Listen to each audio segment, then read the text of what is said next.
Hey guys, so today's video is just very simple. I had this idea yesterday that I should make a video about what things I'm inspired of. It could be a meme, it could be a book, it could be a movie, and sometimes I'm inspired of very weird things and it impacts me very highly. And sometimes it's just more normal things like some quote or some article, stuff like this. So let's start. I have these written down in here that I was writing in a simple notes app in here, and the first one that I'm really inspired of is the bell curve meme. I'm going to put it somewhere here while editing. I love this meme so much.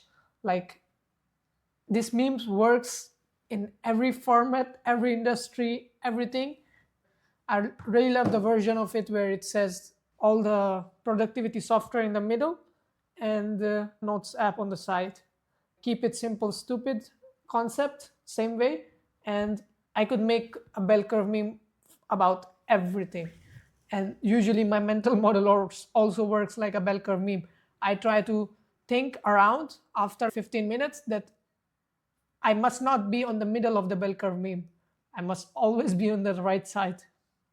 So, yeah, this was the first meme that I'm very inspired of. And the next meme, or not a meme, but a person, Rick Rubin.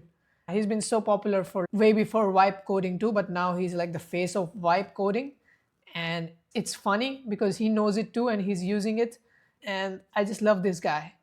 I love this guy so much. And I've been listening some podcasts with him. He knows his things. Like, I also know a few people like him that don't know exactly software engineering or UX design or stuff like this, but their taste and their skills are just on point.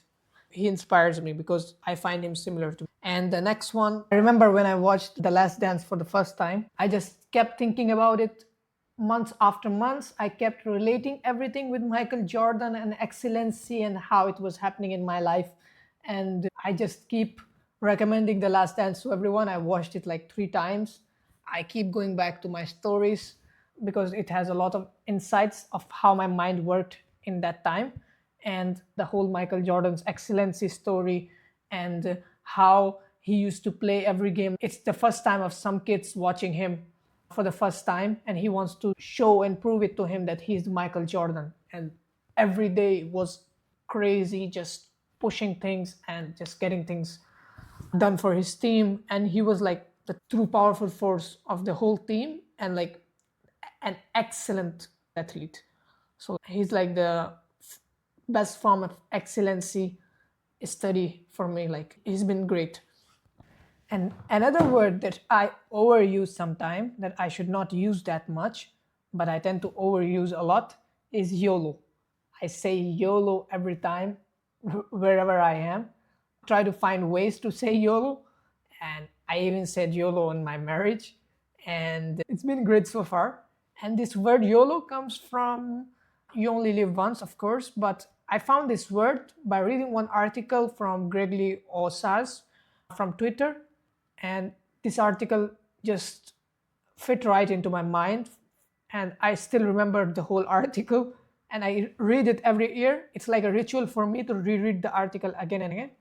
It's about how Uber had to rebuild their whole app and launch it YOLO way in 9 months because CEO said on public news and public conference.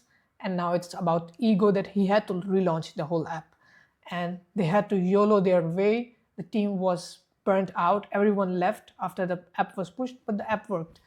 I think this strategy, YOLO strategy, has been great for me. Sometimes people have hard time doing YOLO.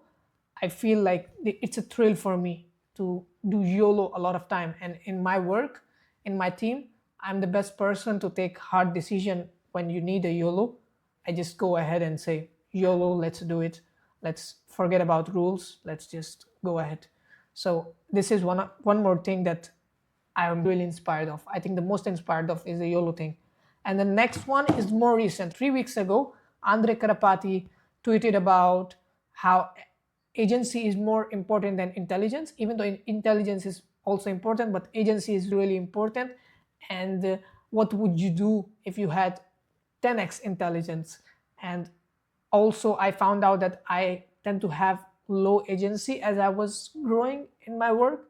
So I'm trying to fix it to have more agency and develop more of this agency thing, because this is the most highly valuable skill, more than intelligence. I think I've seen a chart somewhere that I don't want to become a frustrated person. I want to become more agentic, like game changer and go-getter type of person.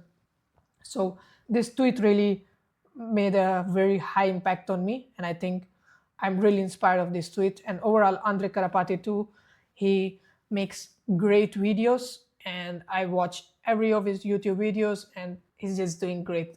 I'm so happy he left OpenAI to just do educational content and these banger tweets all the time. Another one that I'm really inspired of, and it works, is this. Jeff Bezos once was talking somewhere in an interview where he said that he's not scared of a competitor killing their company. They are more scared of these 1,000 small paper cuts that will be a slow death of the company, like these small features or bugs that you don't really give much attention to when you're building for long term. So that one. And the next one is the Paul Graham's Writes and Write Nots. He posted this in, I think, November 2024. And when I read it, I was so clear like where I want to be. And I want to keep my writing skill and this publishing skill with me, because I know some of the people that just cannot write at all. And if they cannot write, they cannot just think.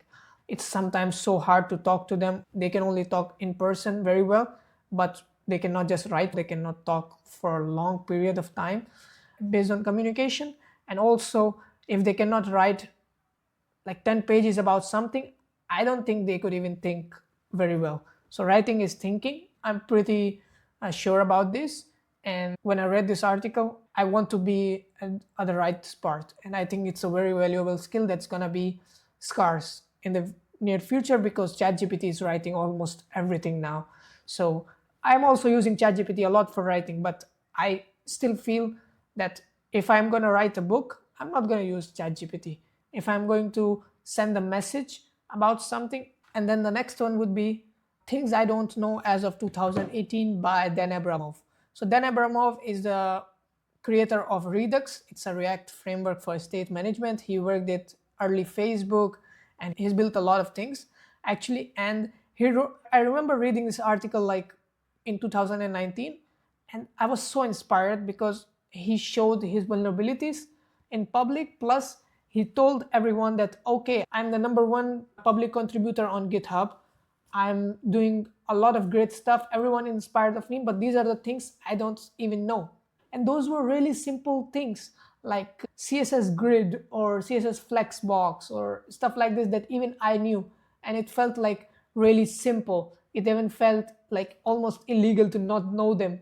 But it was a fresh breath of air for me at that time, that you don't need to know everything. And I remember like I learned most of the things at job. Like when I joined, 6 months later, I was given a task to make webhooks UI, and test out the webhooks. And I didn't even know what were webhooks.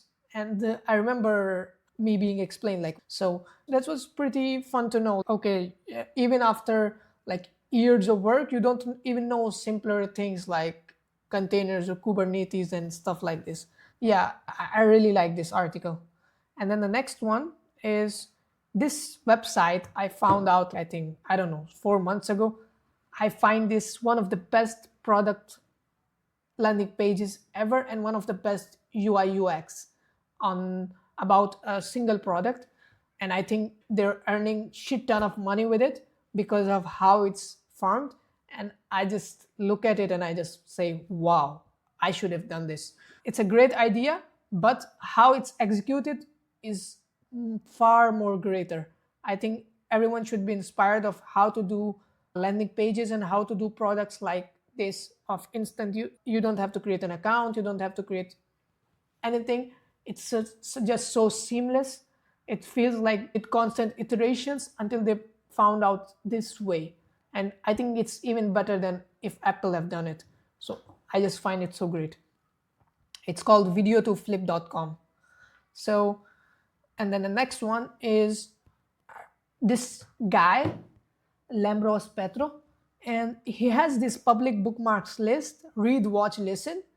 And it's like years of bookmarks that he wants to read, watch, or listen. And it's just so great to just go there and watch or read something that he thinks would be great. And I just have find so many gems in there. And I really like this idea of having public bookmarks. I want to do it someday, to have public bookmarks, so anyone could come and see what I've been reading or what I want to read. And it could just work in both ways. Someone could recommend me something. It could be like a public iteration, public community around it. And I really like this page a lot. The next is one of the video, which is, I really like this video, like a lot. It's about the complete history of the entire world. It's so great. It has 174 million views on YouTube, and I just find this very masterful. I find this video so great that I could watch it again, and it's just funny. It's very accurate. It's just the best way to recap what's been happening all around. And there are more people I'm really inspired of: Bridget Mendler, Paul Graham, of course, Stephen King, a lot of developers like Tailwind CSS creator Adam Wathan, Josh Pickford from Baremetrics, and just a lot of people. I would still like to make videos like this to show my new inspirations, but I think for today, this is it. And I have some books in here that I could show. I also like this book very much, which is The 1 Minute Manager. I was recommended to it by Arthur Rebus, our founder at K5, and I really like this book a lot too. Like, it's very small. It's by Spencer Johnson. I really like his other book, which is Who Moved My Cheese? And I really like this book too, because it's just so simple and so worthy. If some managers just read this, it would just be so great. I think this is it. And that's it for today. I hope this video turns out well. I will edit it later. And just bye for now.